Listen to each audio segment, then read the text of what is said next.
ছিল। বাংলাদেশে আওয়ামী লীগ একটা ফেসিবাদী সংগঠন, জুলুমবাজ সংগঠন, এটা যেমন সত্য। আওয়ামী লীগ বাংলাদেশে জুলুমবাজ হতে পেরেছে, ফেসিবাদী হতে পেরেছে, কারণ বাংলাদেশের বিদ্যমান যে সংবিধান, সেই সংবিধান সাংবিধানিক উপায়ে আওয়ামী লীগকে ফেসিবাদী হওয়ার সুযোগটা করে দিয়েছে।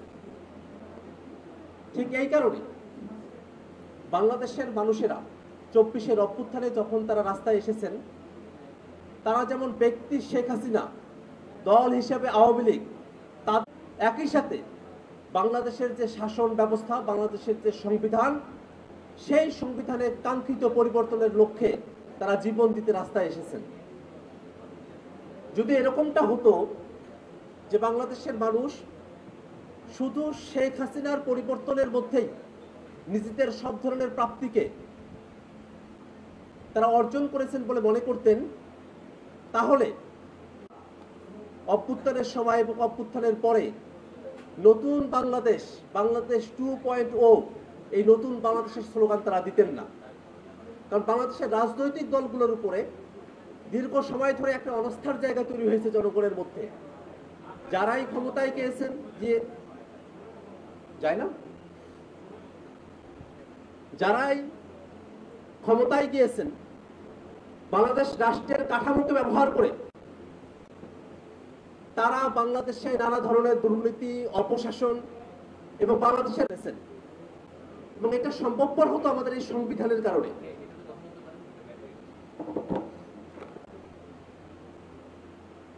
আপনারা খেয়াল করে দেখবেন, 72-এ যখন এই সংবিধানটা করা হয়, ঠিক সেই সময়টাতে এই সংবিধানের প্যাটার্নটা এমন ভাবে সাজানো হয়েছিল যাতে করে শেখ মুজিবুর রহমান তিনি স্বাচ্ছন্দ্যে তার ক্ষমতা প্রয়োগ করতে পারেন।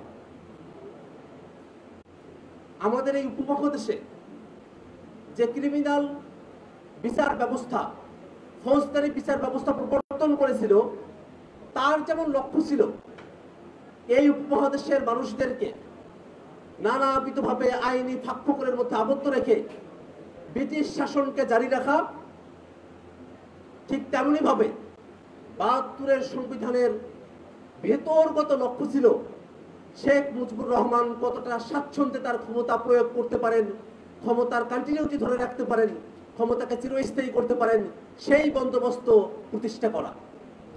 ঠিক সেই সংকট,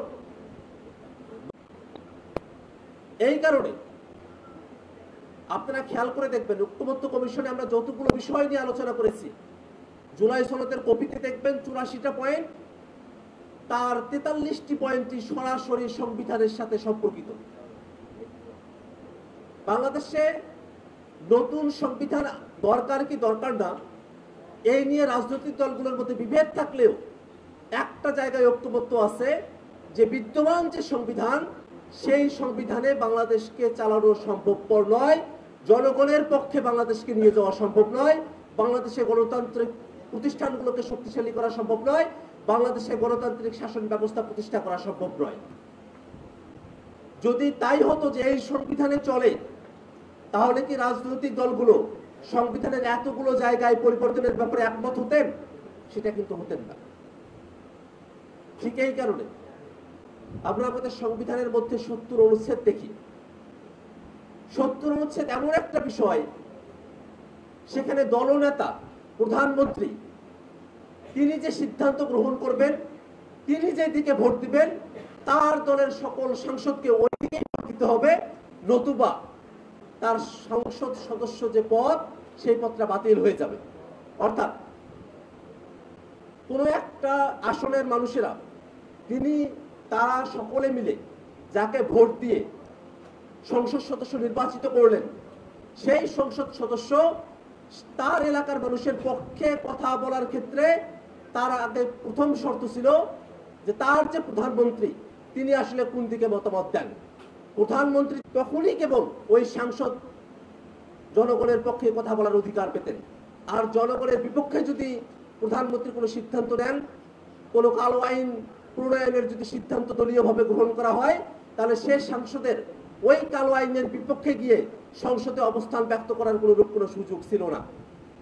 আমরা সেই জায়গাগুলোতে পরিবর্তনের কথা বলেছি। এবং এই বাংলাদেশে 24-এর আন্দোলনের আগেই বাংলাদেশের সিভিল সোসাইটিতে, বাংলাদেশের ক্যাম্পাসগুলোতে সকল জায়গায় এই আলোচনাটা বিদ্যমান ছিল যে বাংলাদেশে গভীরভাবে সংস্কারের মধ্য দিয়ে নিয়ে যেতে হবে, রাষ্ট্র মেরামত করতে হবে, রাষ্ট্র সংস্কার করতে হবে। সে আলাপ 24-এর আন্দোলনের আগে থেকেই জারি ছিল। কিন্তু যখন 24-এর অভ্যুত্থানের মধ্য দিয়ে শেখ হাসিনা পালিয়ে গেল, তারপরে অনেকে ভাবলেন যে তাদের জন্য ক্ষমতার পথ উন্মুক্ত হয়েছে, তারা এখন আর সংস্কার চান না।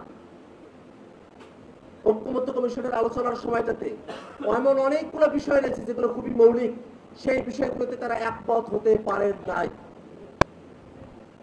বাংলাদেশে একটা উচ্চকক্ষের প্রস্তাবনা দীর্ঘদিন ধরেই রয়েছে। আমরা উচ্চকক্ষ চেয়েছি এই কারণে তাকে আমরা শক্তিশালী ভাবে দেশকে উপহার দিতে পারি। কিন্তু উচ্চকক্ষে কারা প্রতিনিধি হবেন সেটা যদি নিম্নকক্ষে যারা আছেন তাদের অনুপাতে হয়, তাহলে যারা সরকার গঠন করেছেন